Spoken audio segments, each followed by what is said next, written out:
DNA, genes, and chromosomes. You've probably heard these words hundreds of times, but if I suddenly asked you, what's the difference between them, could you explain it without getting confused? Because here's where it gets tricky. A gene is made of DNA. DNA is found in chromosomes, and chromosomes are found inside your cells. So are they the same thing? Not exactly. And once you understand how they fit together, this entire topic becomes surprisingly simple. Let's break it down. Let's start with DNA. DNA stands for deoxyribonucleic acid. It's a molecule that stores and carries genetic information. Think of DNA as a very long molecular instruction system. It's made from 4 chemical bases, A, T, C, and G. These letters can be arranged in different sequences, and those sequences carry biological information. For example, some DNA sequences contain information that cells use to make particular proteins. And proteins are incredibly important. They help build structures in your body, carry out chemical reactions, send signals, and perform countless other jobs.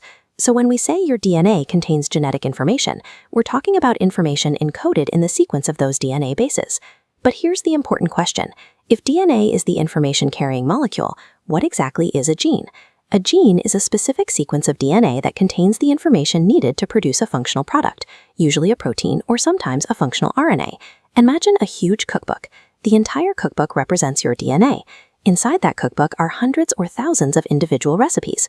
Those specific recipes are like genes. So DNA is the material containing the information, while a gene is a specific functional section of that DNA. And there's another important detail. A gene isn't necessarily a single uninterrupted stretch of DNA that directly becomes a protein. So genes can be more complex than just one piece of DNA equals one protein. And now comes the next question. Where are all these incredibly long DNA molecules kept? This is where chromosomes come in. Human DNA is incredibly long.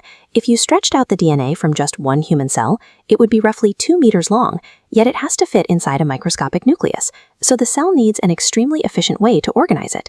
And that's exactly what chromosomes help do. DNA wraps around proteins called histones. This DNA-protein complex forms a material called chromatin, which can be further organized into chromosomes. So think of it like this. DNA equals a very long thread. Histones equals the spools around which the thread wraps. Chromatin equals the organized DNA-protein material. Chromosome equals a highly organized package of that DNA. And genes? They are specific sequences located along that DNA. Now put the whole picture together. Your cell contains a nucleus. Inside the nucleus are chromosomes. Chromosomes contain DNA packaged with proteins, and along that DNA are specific sequences called genes. So the relationship is, gene is a specific DNA sequence, DNA the molecule carrying genetic information, chromosome an organized DNA protein structure. And this is why saying DNA and genes are the same thing isn't quite correct. And once you understand that relationship, genetics suddenly becomes a lot easier.